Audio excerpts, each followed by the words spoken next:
나이가 들수록 우리 삶에는 점점 더 깊고 복잡한 감정들이 자리 잡게 됩니다. 그 중에서도 가장 어려운 일은 아마도 새로운 친구를 사귀는 일일 것입니다. 젊은 시절 우리는 사랑이라는 뜨거운 감정에 빠져들곤 했지만 나이가 들면서 우정의 중요성을 깨닫게 됩니다. 이제는 사랑보다는 은은하고 오래가는 우정이 더 소중해집니다. 세월이 흘러도 변치 않는 친구를 만나는 것은 마치 고요한 호수에 던진 작은 돌멩이처럼 우리의 삶에 깊은 울림을 남깁니다. 서로의 마음을 이해하고 힘든 순간에도 곁에서 지지해 줄 수 있는 친구를 만나기란 쉽지 않지만 그런 친구를 만난다면 그 인연은 평생을 함께할 만큼 깊고 견고할 것입니다. 나이가 들수록 우리의 생체 시계는 점점 더디게 움직이면서 마치 시간이 날개를 달고 훌쩍 지나가는 듯한 느낌을 받게 됩니다. 젊었을 때는 매일이 새로운 경험과 인상적인 일들로 가득 차 있었지만 이제는 일상이 반복되면서 시간이 빠르게 흘러가 버리는 것 같습니다. 그러나 나이가 들면서 우리는 인생의 겨울을 맞이하게 됩니다. 이 시간들은 결코 허무하거나 공허하지 않습니다. 오히려 깊이 있는 성찰의 기회를 선사합니다. 나이가 들수록 시간은 빨리 흘러가지만 그 속에서 우리는 삶의 진정한 의미와 가치를 발견할 수 있습니다. 이 영상을 통해 여러분도 그런 소중한 친구를 만나실 수 있기를 바랍니다. 나이가 들수록 어려워지는 일들 속에서도 우리는 서로를 이해하고 지지해 줄 수 있는 진정한 친구를 찾을 수 있을 것입니다. 그런 친구를 만나게 되면 그 인연은 평생을 함께할 수 있을 만큼 깊고 견고할 것입니다. 나이 들수록 행복해지는 5가지 방법을 소개해 드립니다. 첫 번째, 좋은 친구 만들기입니다. 친구가 많은 사람은 오래 살아가며 행복 지수도 높습니다. 친구들은 나쁜 행동이나 잘못된 습관을 막아주며 인생의 즐거움과 가치를 공감하게 해줍니다. 세월이 흘러 이별이 많아질수록 친구들과 함께 동행하며 안부를 전하는 것이 행복한 삶의 원동력이 됩니다. 나이가 들어감에 따라 삶의 여정의 변화가 찾아오지만 이 과정에서 분노를 참아내고 만족하며 자연을 사랑하고 건강관리에 힘쓰며 좋은 친구를 만드는 것이 행복한 삶을 살아가는 방법이 될 것입니다. 두 번째, 자연을 사랑하기입니다. 나이가 들수록 실내에 머물지 말고 밖으로 나가 산책이나 운동을 해야 합니다. 자연 속에서 시간을 보내면 건강에 도움이 됩니다. 세 번째, 만족하며 살아가기입니다. 70대가 되면 이제는 없는 것에 매달리지 말아야 합니다. 현재 가진 것에 만족하며 살아가는 것이 행복의 비결입니다. 더 많이 가진다고 해서 행복 지수가 높아지지는 않습니다. 네 번째, 분노를 참아내기입니다. 나이가 들수록 화를 내는 것은 건강에 해롭습니다. 친구들과 지인들로부터 곱게 익어간다는 칭찬을 듣기 위해서는 분노를 참아내는 것이 중요하겠지요. 다섯 번째, 건강관리에 힘쓰기입니다. 나이 들어서 건강을 잃으면 그만큼 불행한 일은 없습니다. 자신의 몸을 학대하지 말고 건강관리에 힘써야 합니다. 여러분은 누군가에게 말을 아무 생각 없이 했다가 혼란을 당한 적이 없으신가요? 오늘은 플라톤의 명언 6가지를 근거로 해서 삶의 지혜를 알아보려고 합니다. 첫째, 미련한 자의 특징은 청하지도 않은 것을 지나치게 말하는 것이라고 했습니다. 반대로 현명한 사람은 대화에 기여할 의미 있는 무언가가 있을 때 말합니다. 이 원칙은 현명하고 박식한 사람으로 보이기를 원하는 모든 사람에게 필수적입니다. 자신이나 자신의 의견에 대해 끝없이 이야기하다가 나중에 불편하고 자의식을 느끼는 자신을 발견한 적이 있습니까? 너무 많은 개인 정보를 공유하면 실제로 사람들을 더 가깝게 만드는 것이 아니라 멀어지게 만들 수 있습니다. 모든 것을 모든 사람과 공유할 필요는 없다는 점을 기억하는 것이 중요합니다. 게다가 과도한 말은 복구하기 어려운 손상을 일으킬 수 있습니다. 말을 너무 많이 하면 비공개로 유지해야 하는 정보를 공개하거나 다른 사람에게 불쾌하거나 상처를 주는 의견을 공유할 수 있습니다.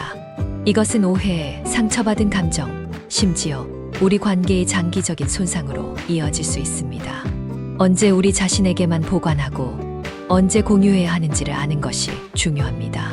일부 정보는 비공개로 유지하는 것이 가장 좋은 반면 다른 정보는 올바른 청년과 공유하는 것이 좋을 수 있습니다. 무엇을 누구와 공유할지 결정할 때 재량과 판단력을 사용하는 것이 중요합니다. 결론적으로 말을 너무 많이 하는 것은 어리석음의 표시일 수 있고, 의도적으로 말하는 것은 지혜의 표시가 될 수 있습니다. 모든 것을 모든 사람과 공유할 필요는 없으며, 과도한 대화는 우리의 관계와 평판에 손상을 줄 수 있다는 점을 기억하는 것이 중요합니다. 우리의 말과 행동에 주의를 기울임으로써 우리는 더 강한 관계를 구축하고 주변 사람들의 존경과 찬사를 얻을 수 있습니다. 둘째, 다른 사람의 단점을 말하지 마라. 다른 사람의 결점에 대해 이야기하는 것은 논의 중인 사람뿐만 아니라 우리 자신의 평판에도 부정적인 결과를 초래할 수 있습니다. 우리가 다른 사람에 대해 부정적으로 말할 때 우리의 말을 듣는 사람들의 눈에 우리 자신에 대한 부정적인 이미지가 생길 수 있습니다. 또한 험담은 신뢰를 약화시키고 관계를 손상시켜 의미 있는 연결을 형성하고 귀중한 기회를 포착하는 것을 더 어렵게 만듭니다. 부정적인 것에 초점을 맞추는 대신 다른 사람에 대해 긍정적이고 존중하는 태도를 기르는 것이 중요합니다. 우리가 누군가와 동의하지 않거나 그들의 행동에서 결점을 발견하더라도 미묘하고 신중하게 상황에 접근하는 것이 중요합니다. 직접적으로 비판하거나 원치 않는 충고를 하는 대신 공감하는 마음으로 경청하고 적절할 때 지원을 제공할 수 있습니다. 우리 각자에게는 고유한 상황과 어려움이 있으므로 다른 사람에게 친절하고 이해심 있게 접근하는 것이 중요합니다. 존중과 긍정적인 태도로 말할 때 우리는 신뢰와 선의의 분위기를 조성하여 강력하고 의미 있는 관계를 더 쉽게 구축할 수 있습니다. 결론적으로 다른 사람의 결정에 대해 이야기하는 것은 논의되는 사람과 우리 자신의 평판 모두의 부정적인 결과를 초래할 수 있습니다. 그 대신 우리는 미묘하고 신중하게 상황에 접근하면서 다른 사람에 대해 긍정적이고 존중하는 태도를 기르기 위해 노력해야 합니다. 그렇게 함으로써 우리는 더 강한 연결을 구축하고 우리 자신과 주변 사람들을 위해 더 긍정적이고 고무적인 환경을 만들 수 있습니다. 셋째, 자신을 자랑하지 마라. 우리 자신에 대해 자랑하는 함정에 빠지기 쉽지만 그렇게 하면 평판과 관계에 부정적인 결과를 초래할 수 있습니다. 우리가 자랑할 때 그것은 사람들을 더 가까이 끌어당기는 것이 아니라 밀어내는 헛되고 매력적이지 않은 것으로 비칠 수 있습니다. 우리 일의 가치는 그 자체로 증명되어야 하며 진정한 겸손은 감탄할 만한 자질이라는 점을 기억하는 것이 중요합니다. 우리는 자신을 자랑하기보다 겸손함으로 불필요한 질투로부터 자신을 방어하는 데 집중해야 합니다. 겸손하고 은혜로운 태도를 보여줌으로써 우리는 자신의 능력을 과시하지 않고 자신 있음을 보여줍니다. 이것은 우리를 다른 사람들에게 더 매력적으로 만들고 그들의 존경과 찬사를 얻을 수 있습니다. 또한 우리가 행한 선행은 홍보하지 않더라도 기억된다는 사실을 기억하는 것이 중요합니다. 우리의 노력과 공헌에 감사하는 사람들은 우리가 가장 필요할 때 우리 곁에 있을 것이며 필요할 때 지원과 도움을 줄 것입니다. 결론적으로 자신에 대해 자랑하지 말고 겸손하고 은혜로운 태도를 기르는 데 집중하는 것이 중요합니다. 그렇게 함으로써 우리는 다른 사람들의 존경과 찬사를 얻을 수 있고 강하고 의미 있는 관계를 구축할 수 있습니다. 그리고 우리가 하는 선행은 우리가 홍보하지 않더라도 기억될 것이므로 우리의 행동이 스스로를 대변하도록 하십시오. 넷째, 나의 사생활을 필요 이상 말하지 마라. 너무 많은 개인 정보를 공유하면 우리의 관계와 평판에 부정적인 결과를 초래할 수 있습니다. 우리는 지금 누군가와 친밀함을 느낄 수 있지만 관계는 시간이 지남에 따라 변할 수 있음을 인식하는 것이 중요합니다. 우리는 누군가가 언제 우리의 개인 정보를 우리에게 불리하게 사용하거나 우리의 행동에 대해 우리를 가혹하게 판단할 수 있는지 모릅니다. 특히 사생활과 관련하여 다른 사람과 공유하는 내용을 염두에 두는 것이 중요합니다. 우리의 나쁜 습관이나 가족 문제를 폭로하는 것은 판단과 비판을 불러일으킬 수 있으며 우리 관계에 불필요한 스트레스와 긴장을 야기할 수 있습니다. 대신 우리는 개인 생활과 공적 생활 사이에 건전한 경계를 유지하기 위해 노력해야 합니다. 우리는 사생활과 자율성을 유지하면서 당면한 상황에 필요한 것과 관련된 것을 공유할 수 있습니다. 결론적으로 다른 사람과 개인정보를 공유할 때 주의하는 것이 중요합니다. 우리는 우리가 무엇을 공유하고 누구와 공유하는지 염두에 두고 개인 생활과 공적 생활 사이에 건전한 경계를 유지하기 위해 노력해야 합니다. 그렇게 함으로써 우리는 관계와 평판을 보호하고 개인 생활에 대한 통제력을 유지할 수 있습니다. 다섯째, 나의 약점을 말하지 마라. 우리의 약점에 대해 듣는 것은 고통스럽고 어려울 수 있지만 약점은 노력과 인내로 극복할 수 있다는 것을 기억하는 것이 중요합니다. 우리는 다른 사람들이 우리의 약점으로 우리를 판단하도록 허용하지 말고 대신에 우리 자신을 성장시키고 개선하기 위해 노력해야 합니다. 돈에 관해서는 다른 사람들과 돈에 대해 이야기하는 방식을 염두에 두는 것이 중요합니다. 질투는 인간의 자연스러운 감정이며 우리의 부에 대해 이야기하면 주변 사람들의 시기심과 분노를 유발할 수 있습니다. 이것은 우리의 관계를 긴장시키고 자격과 기대에 건강하지 못한 관계를 만들 수 있습니다. 게다가 질투는 우리와 가까운 사람들에게 특히 강렬할 수 있다는 것을 인식하는 것이 중요하다. 나와 비슷한 지인이 부자가 되면 원망과 부러움을 느끼기 쉽습니다. 이것은 우리가 그들의 성공에 대한 자격이 있다고 느끼거나 그들의 행운에 붕괴하기 시작할 수 있기 때문에 우리 관계의 붕괴로 이어질 수 있습니다. 결론적으로 우리가 다른 사람들에게 우리의 약점과 부에 대해 이야기하는 방식을 염두에 두는 것이 중요합니다. 우리는 인간의 자연스러운 감정인 시기심과 시기심에 민감하면서 약점을 극복하고 약점이 우리를 정의하지 않도록 노력해야 합니다. 그렇게 함으로써 우리는 주변 사람들과 건강하고 긍정적인 관계를 유지할 수 있습니다. 여섯째, 당신의 목표에 대해 말하지 마라. 우리의 목표에 관해서는 다른 사람의 조언이 개인적이고 상대적인 경우가 많다는 점을 기억하는 것이 중요합니다. 궁극적으로 목표를 만들고 달성하는 것은 우리에게 달려 있습니다. 목표를 너무 일찍 공유하면 잘못된 성취감이나 불필요한 주의 분산으로 이어질 수 있으므로 실제로는 역효과를 낳을 수 있습니다. 특히 아이들은 자신의 목표에 대해 이야기할 때 만족감을 느낄 수 있지만 이는 실제로 동기와 노력의 감소로 이어질 수 있습니다. 최종 결과보다는 목표를 달성하는 과정에 초점을 맞추는 것이 중요합니다. 이를 위해서는 집중 상황이 어려워지더라도 자신을 밀어붙이려는 의지가 필요합니다. 궁극적으로 가장 큰 승리는 목표를 달성하는 데 있는 것이 아니라 자신을 정복하는 데 있습니다. 우리가 자신의 장애물과 도전을 극복하기 위한 자기 훈련과 결단력을 가질 때 우리는 진정한 행복과 성취감을 얻을 수 있습니다. 우리 자신의 행복에 초점을 맞추고 다른 사람의 의견이나 기대가 우리의 삶의 길을 정의하지 않도록 하는 것이 중요합니다. 결론적으로 우리가 목표에 접근하는 방법과 목표를 누구와 공유하는지 염두에 두는 것이 중요합니다. 내면의 추진력과 동기에 집중함으로써 진정한 성공과 행복을 얻을 수 있습니다. 가장 큰 승리는 우리 자신을 정복하는 것이며 오직 우리만이 우리 자신의 마음을 진정으로 행복하게 만들 수 있다는 것을 기억하십시오. 지금까지 말할수록 손해나는 6가지에 대해서 이야기했는데요. 정리해보면 첫째, 못지않은 것에 대해서 말하지 말라. 둘째, 다른 사람의 단점을 말하지 마라.